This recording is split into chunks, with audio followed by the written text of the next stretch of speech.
Hello and welcome to another Magic the Gathering draft video. It's Al here with you, and this is how to draft MTG. This is my Final Fantasy draft guide. I am super stoked for this format. I grew up playing Final Fantasy VI and Final Fantasy VII, so seeing Magic and Final Fantasy finally come together is very, very exciting for me.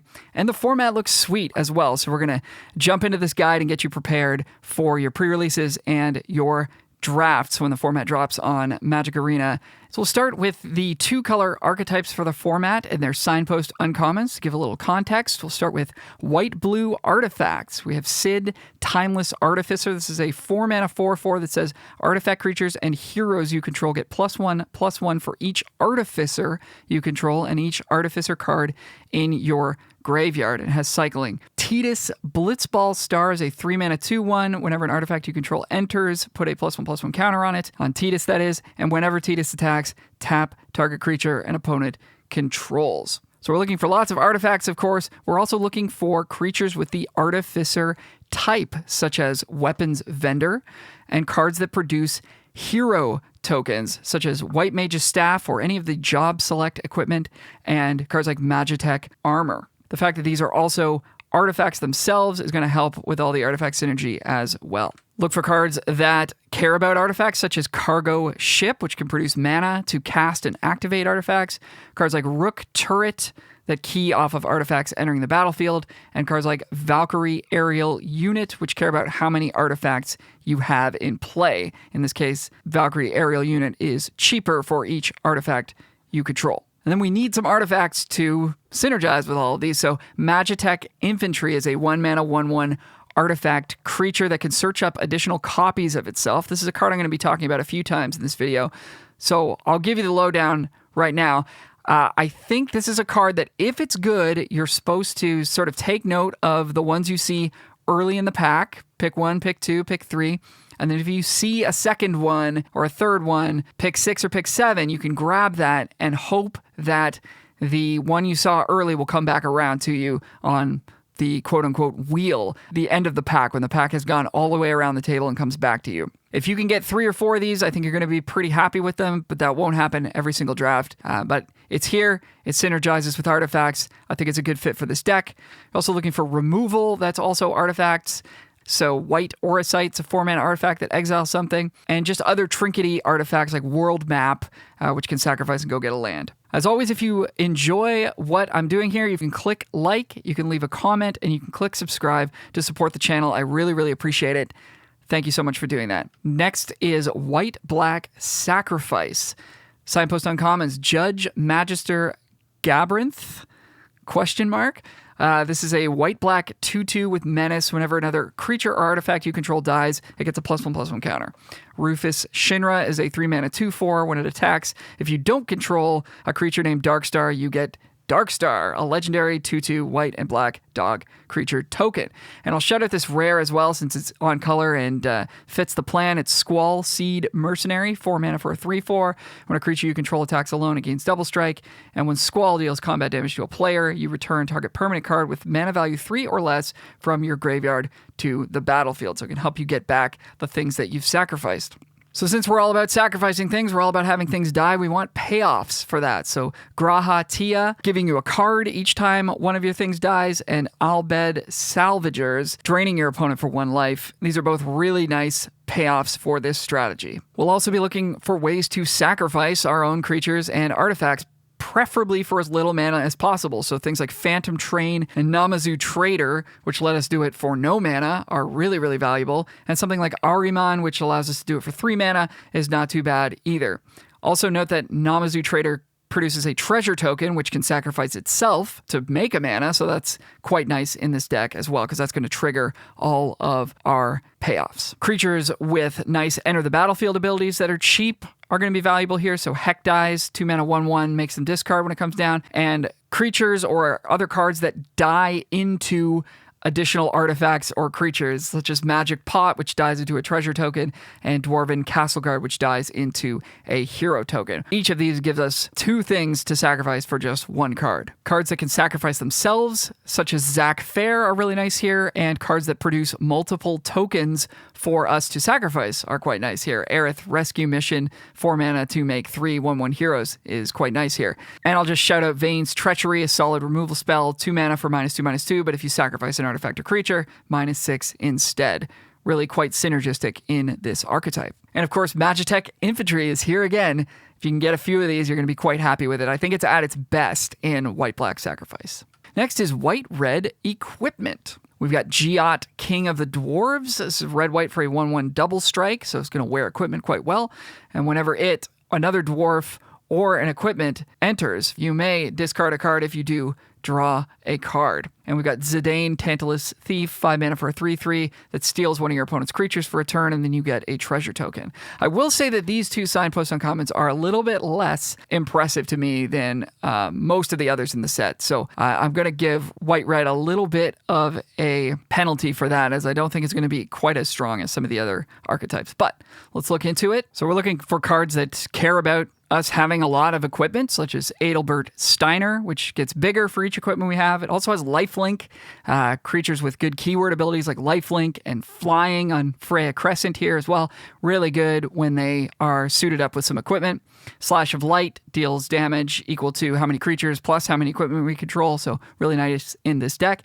And cards that just interact well with equipment. Freya Crescent can spend mana to cast equipment or activate equipment abilities. The job select equipment are going to be really great in this deck as well. So Samurai's Katana, Dragoon's Lance, they come attached to creatures already, so it kind of skips the whole equipping part, which is quite nice. And Weapons Vendor, reducing an equip cost to 1 each turn is quite nice with these job select equipments that have really high equip costs, like 5 and 4 mana. Making that 1 is really, really quite good.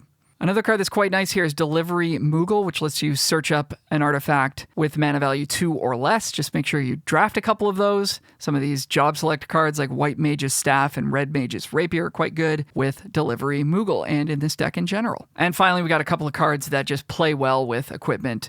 Barrett Wallace and Item Shopkeep. Moving on to white-green tokens and sagas. Got Rinoa Heartilly.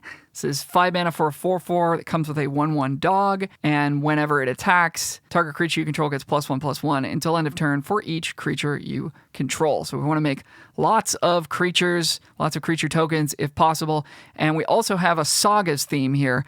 Garnet, Princess of Alexandria, is green-white for a 2/2 lifelink. When it attacks, you may remove a lore counter from each of any number of sagas you control, and Garnet gets a +1/+1 counter for each lore counter removed in this way. Quite powerful, but these 2 signpost uncommons are a little bit at odds with each other. So again, I'm going to give a little bit of a penalty to white-green as being a little bit unfocused. I think a little bit reliant on uncommons, as we'll sort of see, but still could be a pretty good deck. So let's have a look. We're looking for cards that want you to have a lot of creatures in play. So Oron's Inspiration that pumps your team. Summon Chocomog, same thing, pumps your team up. And You're Not Alone, which gets better if you control 3 or more creatures. Cards that make multiple bodies, and there aren't that many of these, but the ones that stand out to me are Magitech Armor, Aerith Rescue Mission, and Kina Q Gourmet, sorry, pronunciation is going to be rough on some of these for me, which makes an additional frog token every time you make a token of any kind. Again, we can Magitech Infantry it up if we see a few of those in the draft. Also look for cards that key off of creatures entering the battlefield, such as Loperit Scout, and cards that get bigger when you have a ton of creatures in play, like Snow Villiers. White-green is also interested in playing with sagas, so some of the better ones for this deck, Fat Chocobo and Primal Garuda, that work with the go-wide creature theme but are also sagas, and then Clash of the Icons, which is a fight spell that can sort of re-trigger a saga chapter for you as well. It's going to work nicely here. Next is Blue-Black Graveyard Control. We got Locky Cole. I call him Locky, okay? That's what I've always done. You can't take that away from me. 3 mana for a 2/3 Death Touch lifelink. When Locky deals combat damage to a player, you draw a card, then discard a card. Really nice one. And Ultimecia Time Sorceress. This is 5 mana for a 4/5. When it enters or attacks, you surveil 2. And at the beginning of your end step, you can pay 8 mana and exile 8 cards from your graveyard. If you do, it transforms into this card that basically just says you win the game.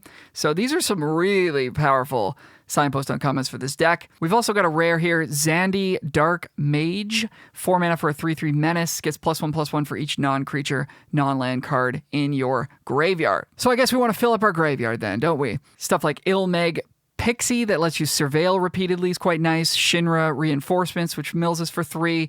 And Side Quest Card Collection, which says draw 3 and then discard 2. These are all great ways to get cards into your graveyard rapidly. As we're pouring cards into our graveyard, we're going to be interested in spells with flashback, such as Resentful Revelation and Retrieve the Esper. And while we're at it, we might get a little value off of Fang Fearless Lassie, which says whenever 1 or more cards leave your graveyard, you draw a card and lose a life. So anytime you cast a flashback spell, that's going to trigger Fang. As we're filling up our graveyard, we're going to want to be able to bring some stuff back with a card like Fight On that can return 2 creature cards from graveyard to hand, or cards that bring themselves back. Relentless X ATM 092. It's a 6 mana 6/5, but it can come back from the dead for 8 mana. And another nice fit here is Demon Wall. It's a 2 mana 3/3 with Defender and Menace. But in the late game, you can spend 6 mana to turn it into a 5/5. So this is a really nice early game card to stabilize you, and it gets better in the late game as well. So anything like this is going to be a really good fit for blue-black. Next is blue-red, big non-creatures. We've got Shantoto Tactician Magician, 3 mana for a 0/4. Whenever you cast a non-creature spell, it gets +X/+0 until end of turn, where X is the amount of mana spent to cast that spell. If X is 4 or more, draw a card. And the Emperor of Palamecia is a 2 mana 2/2 that can tap to add red or blue to cast a non-creature spell. And whenever you cast a non-creature spell, if at least 4 mana was spent to cast it, put a +1/+1 counter on the Emperor of Palamecia. And if it has 3 or more +1/+1 counters on it, it flips into a 6/6 that attacks and deals X damage to your opponent, where X is the number of non-creature, non-land cards in your graveyard. So again, very powerful signpost uncommons compared to those red, white, and green, white ones that we looked at earlier, in my opinion. We've also got a rare here, Tella Great Sage. 5 mana for a 3/3. Whenever you cast a non-creature spell, you get a 1/1 hero. And if 4 or more mana was spent to cast that spell, you draw 2 cards.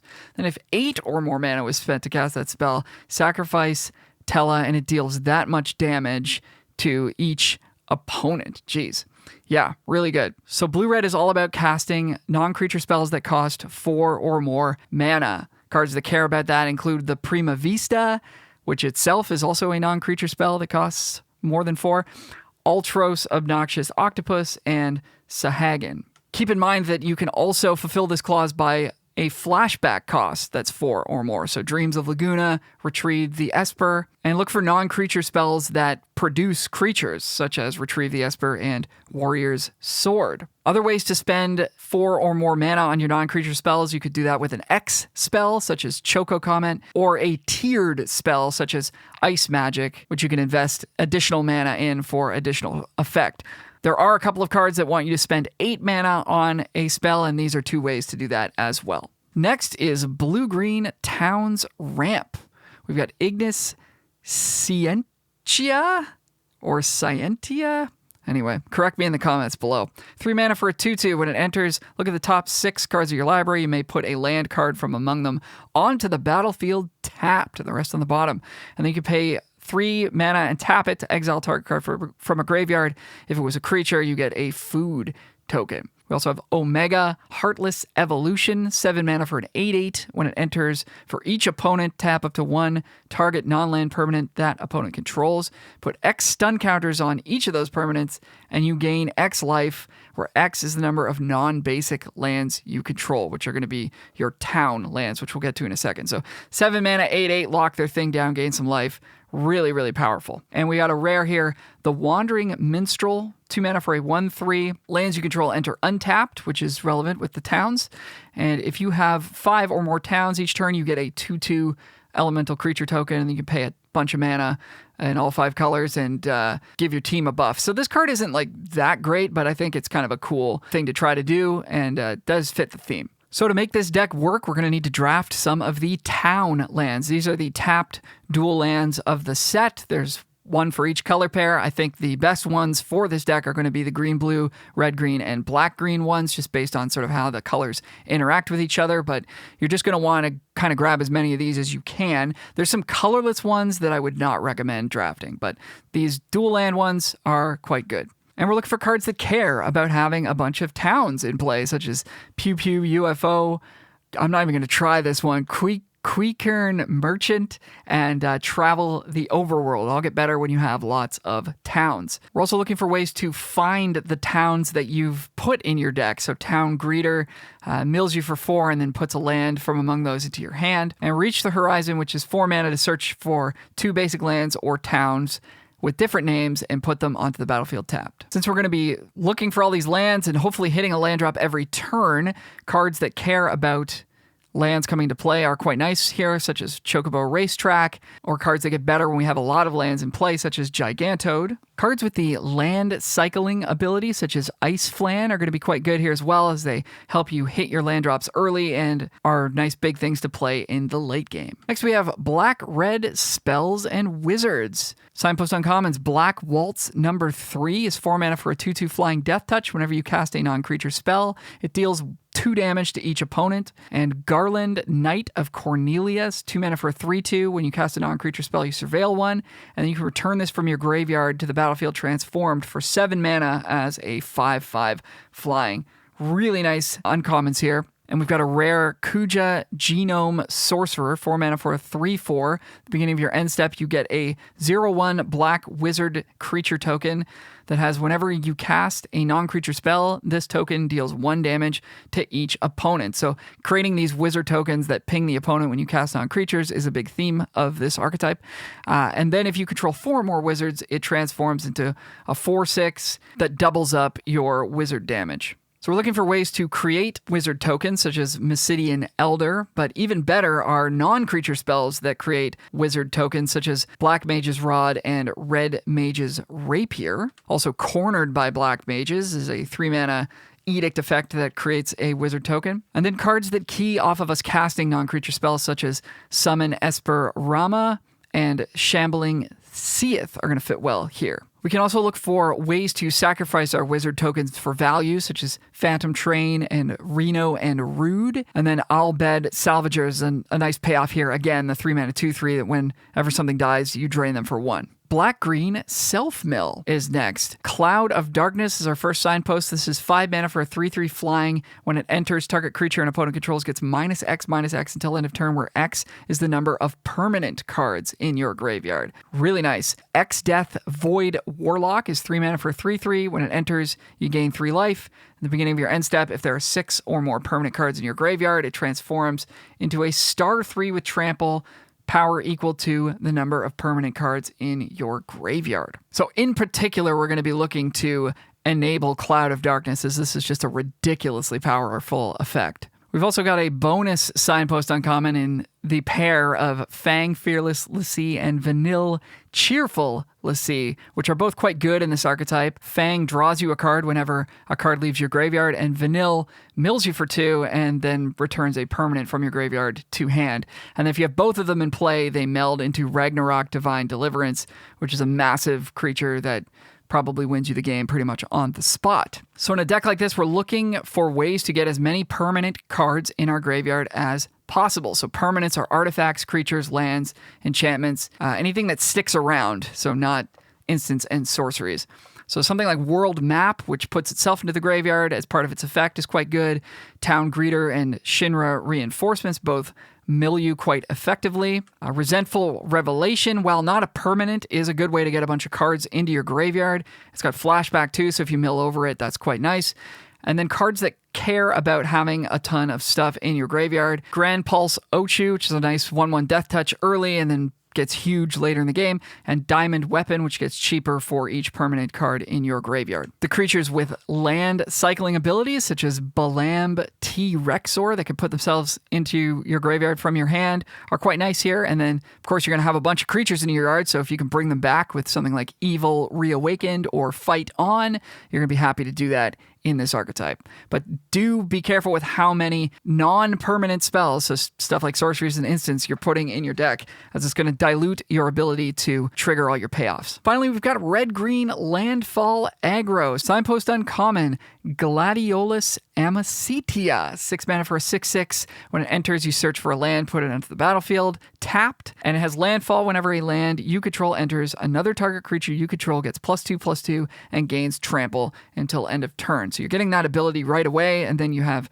a 6/6 from there, which is quite nice. And then we've also got a bit of a saga thing going on here. Rydia, Summoner of Mists, is 2 mana for a 1/2. It also has landfall. Whenever a land you control enters, you may discard a card. If you do, draw a card. And then it has the ability Summon, which says pay X mana and tap it to return target saga card with mana value X from your graveyard to the battlefield with a finality counter on it. It gains haste until end of turn, activate only as a sorcery. So the idea here is, as you're playing your lands in the early game, you're discarding your sagas into the graveyard for extra value, and then you just get to play them off of Rydia instead of playing them from your hand. Or in the late game, she just acts as an extra copy of all of the sagas that you've cast thus far. Red-green is super interested for some reason in doing this chocobo thing, and the chocobo tokens all get bigger when lands come into play.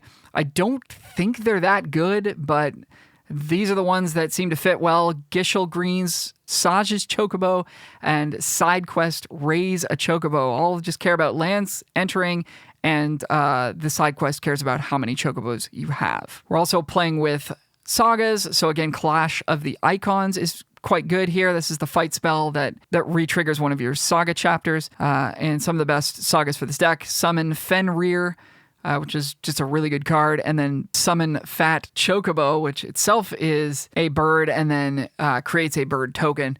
Really a nice fit in this deck. You can look for ways to re-trigger landfall when you don't have a land to play, so something like Chocobo Kick, which is a removal spell that allows you to return a land to your hand, so you can do your landfall stuff again. Or Sandworm, so 5 mana, 5/4 haste that can destroy a land and replace it with another land from your deck. So you would actually target your own land with this so that you get your extra landfall trigger. So again, I'm not super jazzed on red-green, but we'll have to try all of the archetypes before we really know for sure which ones are the best. With all that context out of the way, let's look at the cards that I think are going to be the best in the set, and the ones that we're going to be picking early. These are based on rate, power level, curve considerations, meaning how much mana they cost, and synergy, how well they work with the other cards in the set or the decks that they're going to be going into. So as always, we're going to start with the premium removal. Blue's got Sleep Magic. It's a single mana to tap down a thing and lock it down.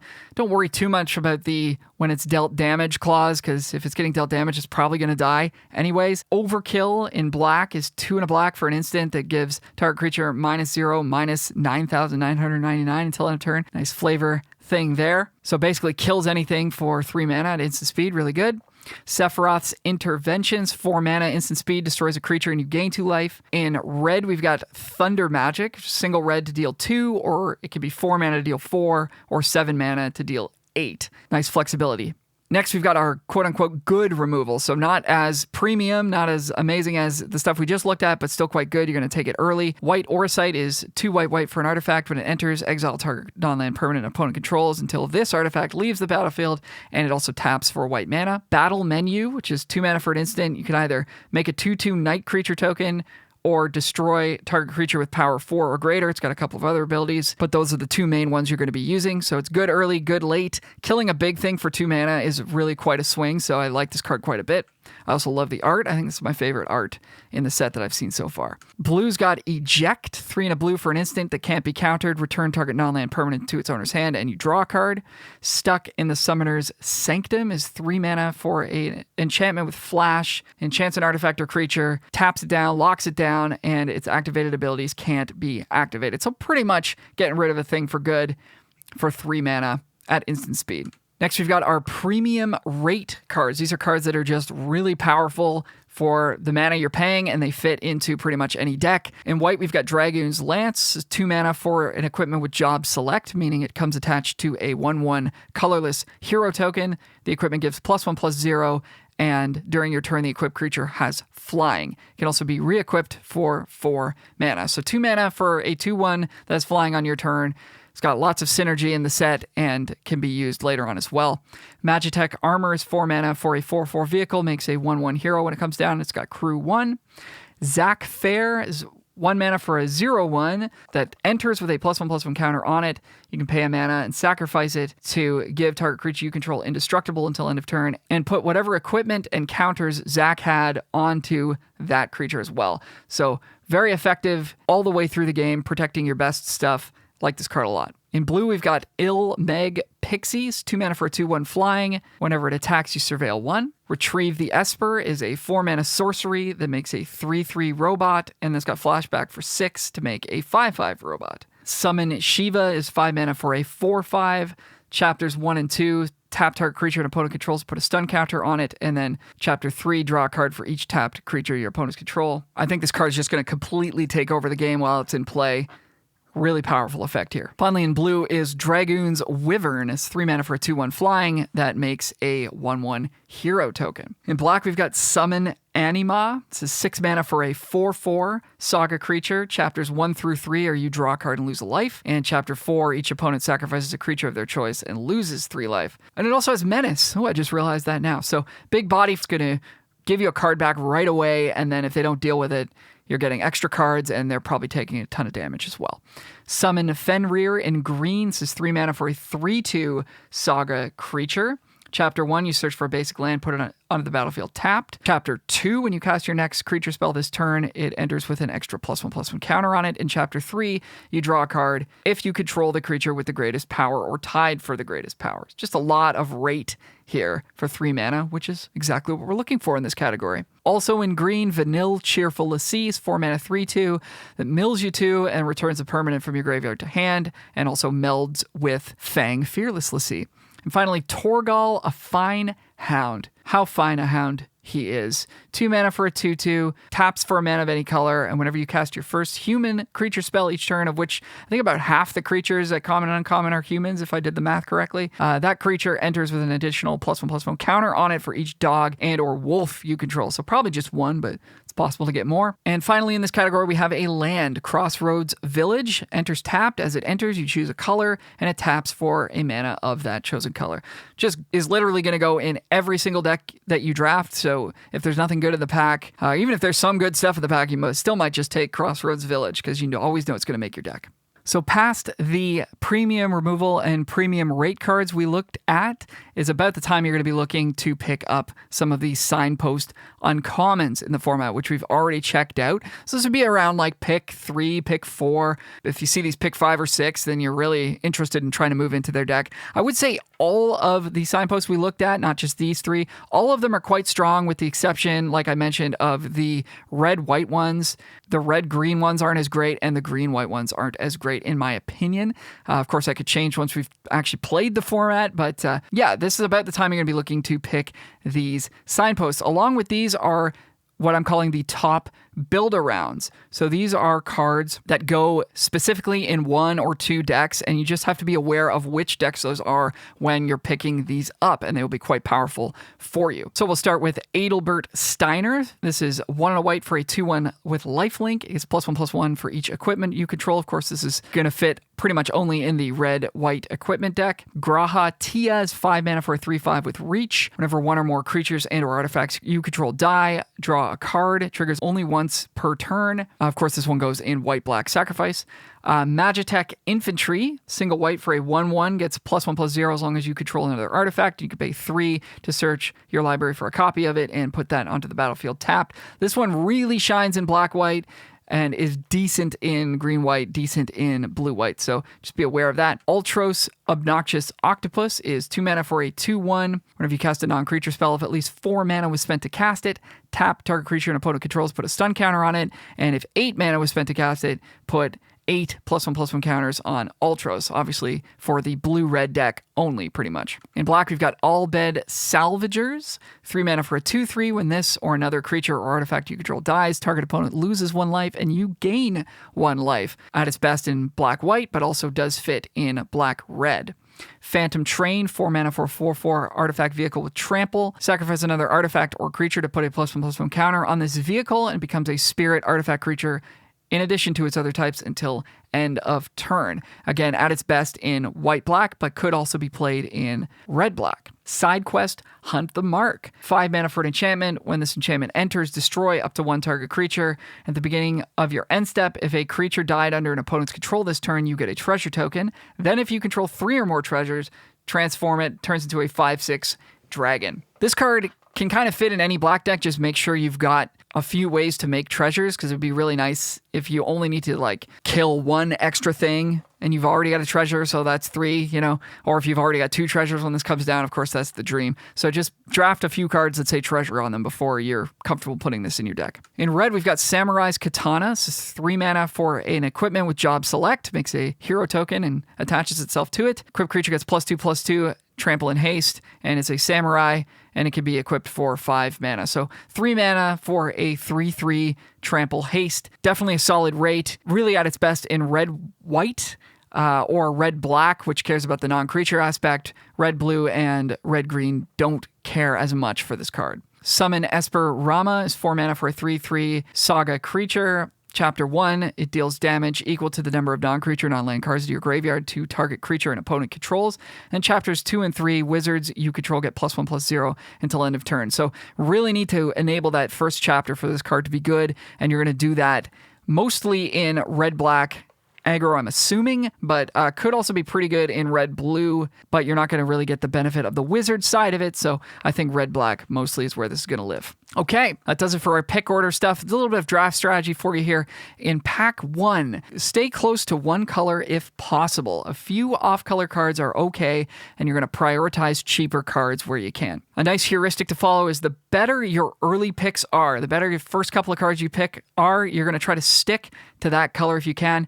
And the worse your early picks are, you're going to take more chances on other colors through that first pack. Pay special attention to picks 9 through 14. These are known as the wheel. What this means is the pack has gone all the way around the 8-player table, and you are seeing it again. And the cards that remain are cards that nobody else at the table wanted for whatever reason. Maybe they're just not good, or maybe they're not in those colors. So if you're seeing decent to good cards in a particular color along the wheel, you may want to jump into that color or color pair. Packs 2 and 3.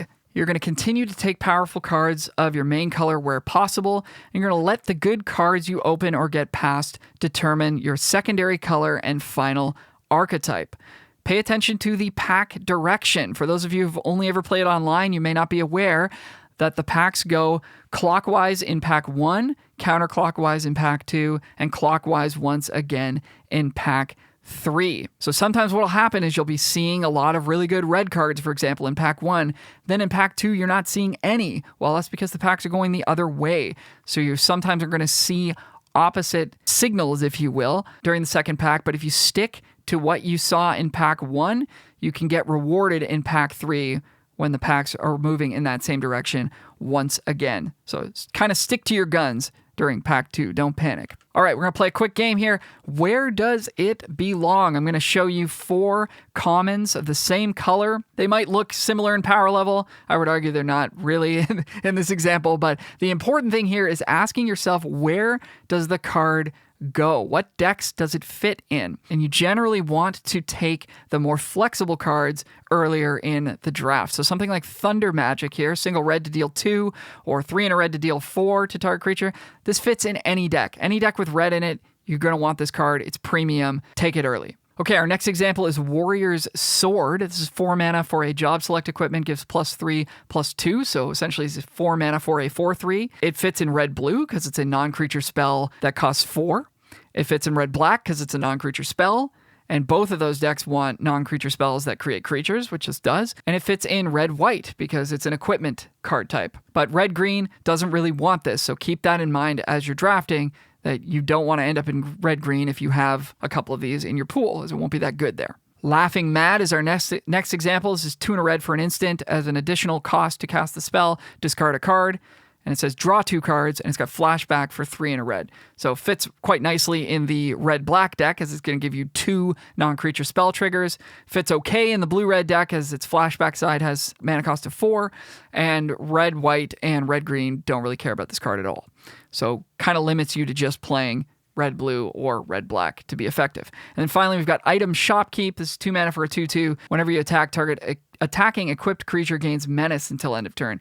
Really only interested in this in a deck with lots of equipment, which is going to be red-white. The other 3 archetypes probably aren't going to want this card at all. So just be aware as you're drafting, where can it go? Obviously, the more places it can go, the better of a pick it is early, as it'll leave you open to more options down the line. Deck building tips. Play 2 colors. Try not to splash, meaning don't play a 3rd color and a couple of extra lands or whatever.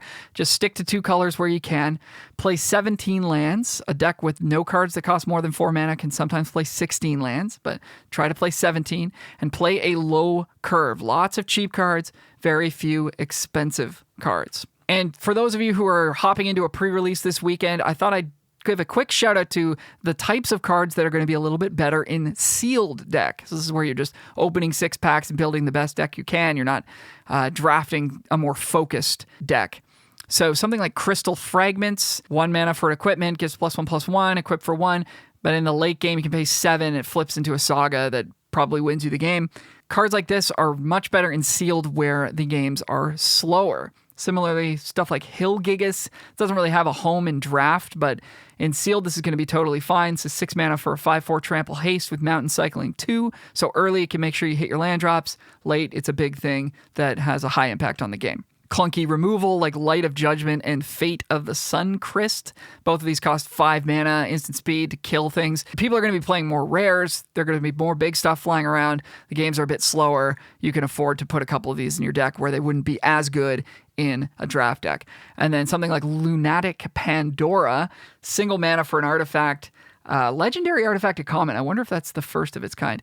Pay 2 and tap it to surveil 1, so it can just sort of take over a game over time if you're in a board stall. And then 6 mana and tap it to destroy target non-land permanent. Again, just gets rid of a thing that you need to kill when the games are slower. These types of cards are better. Cards that scale with the late game naturally, like Gigantoads, 4 mana for a 4/4. But if you have 7 or more lands, it's a 6/6. Quite nice. Rydia's Return. It's just a big effect for the late game. 3 green. Either creatures you control get +3/+3 until end of turn. That could just win out of a board stall on the spot for you. Or return up to 2 target permanent cards from your graveyard to your hand. Again, late in the game when you've got a lot of stuff in your graveyard, you just get back your 2 best rares or whatever. That's going to be really backbreaking for your opponent. But probably too slow in a draft format. Magic Pod, also kind of an interesting one. 3 mana for a 1/4 that dies into a treasure token. So nothing super special here, but aggro decks tend to be worse in sealed, so something like this can block for you and disable your opponent quite easily if they're trying to attack you early. And then it's got this ability to and tap to exile target card from a graveyard, just randomly hosing the blue decks that are trying to play with flashback cards can really mess up their late game plan.